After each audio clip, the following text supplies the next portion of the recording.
ఈ రాష్ట్ర ప్రయోజనాలే మాకు అత్యంత అవసరం. ఈ రాష్ట్ర ప్రయోజనాలే మాకు అత్యంత ముఖ్యమైనవి. ఆనాటి పూర్వీకులు అందించినటువంటి కృష్ణానది జలాల్ని ఈ ప్రాంతానికి మనం పొరపాటున ఇప్పుడున్నటువంటి పాలకులుగా జరుగుతున్నటువంటి నష్టాన్ని అడ్డుకట్ట వేసి ఆపి ఆ నీళ్లకి నష్టం జరగకుండా ఆపకపోతే పాలకులుగా మేము కూడా చాలా నష్టం చేసినటువంటి కొత్త ప్రాజెక్టులు కట్టకపోయినా కనీసం ఉన్న ప్రాజెక్టుల ద్వారా వచ్చే నీళ్లనైనా నిలబెట్టుకోవాల్సినటువంటి అవసరం పాలకులుగా మన అందరిపైన ఉంది, మా అందరిపైన ఉంది. ప్రజలుగా మనందరం కష్టపడాల్సిన అవసరం. అందుకోసమే కృష్ణానది పైన ఏ పొరపాటు జరిగినా దానికి అడ్డుపట్టడానికి పూర్తి స్థాయిలో ఈ రాష్ట్ర ప్రభుత్వం సమాయత్తమై ఉంది. అడ్డంగా నిలబడిన తెలంగాణ ప్రజల ప్రయోజనాలు కాపాడుతుంది. అట్లాగే గోదావరి నది జలాలపైన కూడా చెప్తా ఉన్నాం. మీరు బనకచెర్ల కట్టుకుంటే సముద్రంలో వృధా పోయే నీళ్లు, మేము కట్టుకుంటే ఏముంది, వేస్ట్ పోయే బదులు ఏదో అటు పోతే నష్టం ఏముంది, మీకే నష్టం అని చాలా తెలివిగా మాట్లాడుతూ ఉన్నారు మీరు. తెలంగాణ ప్రజలు అంత అమాయకులు కాదు, మేము అంతకంటే అమాయకులు కాదు. అయ్యేం వృధా పోయేవి కాదు. మేము అన్ని ప్రాజెక్టులు పూర్తి చేసుకున్న తర్వాత ఆ ప్రాజెక్టులు కేటాయింపులన్నీ అయిపోయిన తర్వాత అదనంగా వచ్చేటువంటి ఫ్లడ్ వాటర్ ఏదైనా ఉంటే పరివాహ ప్రాంతంలో ముందున్నటువంటి తెలంగాణకి ఆ ఫ్లడ్ వాటర్లో కూడా మేము వాటా తీసుకొని ఆ వాటా కూడా పూర్తి చేసుకున్న తర్వాత ప్రాజెక్టులు కట్టుకున్న తర్వాత మిగిలే నీళ్లుంటే అప్పుడు మీరు ఏమన్నా ఆలోచన చేస్తూ తప్ప మా వాటా కూడా కలుపుకొని ఈరోజే మేము ఫ్లడ్ వాటర్ మేము కట్టేసుకుంటే కుదరదు. మేము చాలా స్పష్టంగా చెప్పదలుచుకున్నాం. ఇప్పటికే పోలవరం పేరు మీద తెలంగాణ రాష్ట్రానికి చాలా నష్టం చేశారు. విభజన చట్టం ప్రకారం ఖమ్మం జిల్లాలో ఉన్నటువంటి 7 మండలాలు అమాయకులైనటువంటి గిరిజనులు ఉన్నారు. 2 లక్షల ఎకరాలు అక్కడ వాళ్ళు గిరిజనులు సాగు చేసుకుని బతుకుతా ఉన్నారు. మీరు పోలవరం కడితే 7 మండలాలు మునిగిపోతే 2 లక్షల ఎకరాలు ముప్పు గురై వాళ్ళు నష్టపోతారు. ఎట్టి పరిస్థితుల్లో దాన్ని ఇచ్చేది లేదని చెప్పి ఆనాడు నేను శాసనసభ్యుడిగా ఉన్నాను. నేను ఆనాడు కాంగ్రెస్ పార్టీలో నాయకుడిగా ఇప్పుడు బీజేపీలో ఉన్న సుధాకర్ రెడ్డి గారు, బలరాం నాయక్ గారు, సోనియా గాంధీ గారిని యూపీఏ చైర్పర్సన్ కలిసి మరీ పూర్తిగా మ్యాప్తో సహా ఎక్స్ప్లెయిన్ చేస్తున్నారు. వెంటనే ఆ బిల్లుకు సంబంధించి హోమ్ సెక్రటరీకి చెప్పి, అట్లాగే దిగ్విజయ్ సింగ్ గారు ఇన్ఛార్జిగా ఉన్నారు, జయరాం రమేష్ గారు మంత్రి గారు ఉన్నారు, వాళ్ళకి చెప్పి మా ప్రజెంటేషన్ అంతా విన్ని ఇది న్యాయంగా ఉంది, ఆ 7 మండలాలు బిల్లులో నుంచి తొలగించండి అని చెప్తే పెట్టిన బిల్లులో కూడా తొలగించి 7 మండలాలు లేకుండానే బైఫర్కేషన్ యాక్ట్ బిల్లు పాస్ అయింది. రాష్ట్ర విభజనలో 7 మండలాలు లేవు. రాష్ట్ర విభజన జరిగిన తర్వాత రాష్ట్రం కోసమే పుట్టాం మేమని చెప్పే టీఆర్ఎస్ నాయకత్వ ప్రభుత్వాన్ని ఏలుతున్న సమయంలో మీ రాజకీయ అవసరాల కోసం భారతీయ జనతా పార్టీ నరేంద్ర మోడీ గారి నాయకత్వంలో ఆర్డినెన్స్ ఇష్యూ చేస్తే కూడా మీరు సైలెంట్ గా ఉండి రాష్ట్రానికి నష్టపరిచారు. ఆర్డినెన్స్ ఇష్యూ చేసేప్పుడు కూడా సభలో నేను శాసనసభ్యుడిగా మాట్లాడాను. 2 లక్షల ఎకరాలు ఇది. నువ్వు పైన ఒక సాకు చెప్తా ఉన్నావు, తుమ్మిడిహట్టి దగ్గర కడతా అంటే మహారాష్ట్ర వాళ్ళు 3,000 ఎకరాలు మునిగిపోతాయని వాళ్ళు ఒప్పుకోవట్లేదు కాబట్టి ఆ నుంచి కిందికి తీసుకొచ్చి కడతా అని చెప్తున్నావు నువ్వు. మరి మనం కింద 2 లక్షల ఎకరాలు వాళ్ళకి ఎట్లా ఇస్తాము? ఇది ఎట్లా న్యాయం అవుతుంది? కేసీఆర్ గారు మీరు అడగండి నరేంద్ర మోడీ గారిని, ఎట్టి పరిస్థితులు ఒప్పుకునే క్వశ్చన్ లేదని చెప్పి గీబెట్టి కాంగ్రెస్ నాయకత్వం అరిస్తే కూడా కేవలం నీ కుటుంబ అవసరాల కోసం, నీ రాజకీయ అవసరాల కోసం ఆ కేంద్ర ప్రభుత్వంతో నీకున్నటువంటి లాలూచితో ఆ రోజు ఈ 7 మండలాల్ని 2 లక్షల ఎకరాలు అమాయకులైనటువంటి గిరిజనుల్ని పోలవరంలో మునిగిపోయేటట్టు చేసిందే కాక ఇంకా బనకచెర్లు కూడా కట్టుకోవటానికి నువ్వు పైన ప్రాజెక్టులు ఏమీ కట్టకపోవటం వల్ల ఇవాళ ఫ్లడ్ వాటర్ అని వాళ్ళు కట్టుకునే పరిస్థితి తీసుకొచ్చాం. అంటే ఏ రకంగా చూసినట్టు గోదావరిలో కానీ ఇటు కృష్ణాలో కానీ పూర్తి స్థాయిలో తెలంగాణకి తెచ్చుకున్నదే ఆ నీళ్ల కోసం అయితే ఆ నీళ్లు లేకుండా 10 సంవత్సరాలు సర్వనాశనం చేసి ఒక శాపంగా మీరు మారారు తెలంగాణ ప్రాంత ప్రజలకి.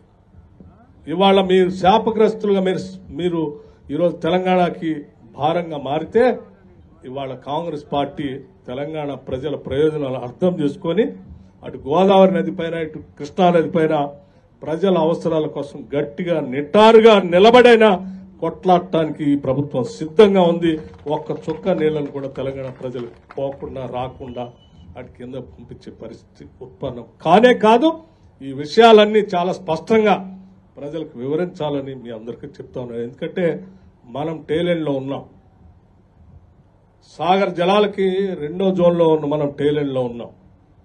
ఎట్టి పరిస్థితుల్లో మనకి ఆ పైన శ్రీశైలం పైన జోరాలకి కింద ఆ రెండింటికి మధ్యలో ఉంచి పంప్ చేసి ఆ రాయలసీమ లిఫ్ట్ సంబంధించి కానీ మిగతా కార్యకలాపాలు కానీ మనం ఆపకపోతే భవిష్యత్ అంధకారంగా మారిపోతుంది ఈ ప్రాంత వాసులకని నేను హెచ్చరించడం కోసమే ఈ విషయాలన్నీ కూలంకషంగా మీ అందరికీ నేను వివరించాను.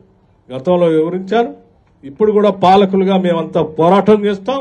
మీరు కూడా రేపొద్దున అవసరం అయితే సమాయత్తం కావాల్సినటువంటి అవసరం ఉంది. తెలంగాణ ముఖ్యంగా ఖమ్మం జిల్లా వాసులు అటు గోదావరిలో కూడా అటు పోలవరం వల్ల కానీ మరకచర్ల వల్ల కానీ నష్టపోయేది ఖమ్మం జిల్లాని. పోలవరం కడితే ఖమ్మం జిల్లా సంబంధించిన 7 మండలాలు మునిగిపోయినాయి.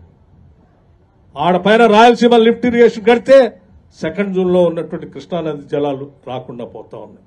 ఎటు చూసినా ఎక్కువగా నష్టపోయేది మనమే. కాబట్టి ఈ జిల్లా ప్రజలు సమాయత్తం కావాల్సినటువంటి అవసరం ఉంది. వాటి ఆపుకొని ఈ మునక్కుండా చూసుకోవాల్సినటువంటి బాధ్యత కూడా. ఎందుకంటే పాపం అమాయకులైనటువంటి గిరిజనులు జిల్లా ప్రజలపై ఆధారపడి ఉన్నారు. వాళ్ళని రక్షించుకోవాల్సిన బాధ్యత కూడా మనపైనే ఉందని చెప్పి మీ అందరికీ చెప్తూ, మీ ప్రజాప్రతినిధిగా మదర్ శాసనసభ నియోజకవర్గం నుంచి ప్రాతినిధ్యం వహిస్తున్నటువంటి వ్యక్తిగా తప్పనిసరిగా కృష్ణా జలాలపైన కొట్లాడతాం, బరాబరిగా కొట్లాడతాం, గోదావరి జలాలపైన కూడా కొట్లాడతాం అని చెప్పి మీ అందరికీ నేను మాటిస్తూ ముగిస్తా ఉన్నాను. నమస్కారం. జై హింద్. Thank you. అట్లాగే ఆ తల్లి ఉండమ్మా. అట్లాగే సరే, మన ప్రభుత్వం వచ్చిన దగ్గర నుంచి అభివృద్ధి కార్యక్రమాలకు సంబంధించి అభివృద్ధి కార్యక్రమాలు చేసుకుంటూ పోతూనే సంక్షేమ కార్యక్రమాలను కూడా మనం పెద్ద ఎత్తున చేపట్టి ముందుకు పోతా ఉన్నాం. ఇవాళ 95 లక్షల మంది కుటుంబాలకి, అంటే 1,15,00,000 కుటుంబాలు ఈ రాష్ట్రంలో ఉంటే 95 లక్షల కుటుంబాలకి వాళ్ళ సన్నబియ్యం ఇస్తా ఉన్నాం రాష్ట్ర వ్యాప్తంగా. ఇది దేశంలో ఎక్కడ జరగట్లేదు, కేవలం మన రాష్ట్రంలోనే ఇవ్వగలుగుతున్నాం. 51 లక్షల కుటుంబాలకి 200 యూనిట్లు ఉచిత పవర్ ఇస్తా ఉన్నాం, కరెంటు ఇస్తా ఉన్నాం. కేవలం గృహజ్యోతి సంబంధించి ముదిగొండ మొత్తం మండలంలో ఉన్నటువంటి డొమెస్టిక్ 84% అంటే 184 ఇళ్లు ఈ మండలంలో పూర్తిగా ఉచిత కరెంటు పొందుతూ ఉన్నారు. ఇది నాట్ ఏ స్మాల్ నెంబర్. అట్లాగే ఈ 95 లక్షల కుటుంబాలకి రాజీవ్ ఆరోగ్య 10 లక్షల కార్డు అందుబాటులోకి వచ్చింది. ఇవాళ ఇందిరమ్మ ఇల్లు అన్నప్పుడు ఇల్లు అన్నప్పుడు ఉండనా ఇల్లు గురించి మనం అందరం ఈ ప్రభుత్వానికి మానవీయ ఆలోచన ఉంది కాబట్టి, దృక్పథం ఉంది కాబట్టి, ఇల్లు లేనటువంటి పేదవాళ్ల పరిస్థితి ఏంటో తెలిసినటువంటి వాళ్ళం ఈరోజు ఈ రాష్ట్రాన్ని పాలిస్తున్నాం. కాబట్టి ఇవాళ ఎంత ఖర్చైనా సరే 22,500 కోట్ల రూపాయలు ఇళ్లకు సంబంధించి ఇందిరమ్మ ఇళ్ల కోసం ఖర్చు పెడతా ఉన్నాం. ₹1, ₹2 కాదు, 22,500 కోట్ల రూపాయలు. ఒక్కొక్క ఇంటికి 5 లక్షల లెక్క 4.5 లక్షల ఇళ్లు మొదటి సంవత్సరం శాంక్షన్ చేశాం. ఎందుకు శాంక్షన్ చేయటమే కాదు, మీ అందరికి విజ్ఞప్తి కూడా చేస్తా ఉన్నాం.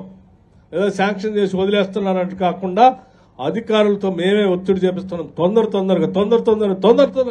కట్టండి. వారం బిల్లు ఇస్తామని చెప్తా ఉన్నాం. వారం బిల్లు ఇస్తామని చెప్తున్నాం. ఎవరిది ఆపేది లేదు. కట్టండి తొందరగా. ఎందుకంటే మాకు తెలుసు వాళ్ళ బాధ ఏంటో, వాళ్ళ ఆవేదన ఏంటో తెలుసు. ఇల్లు లేకపోతే ఆ కుటుంబం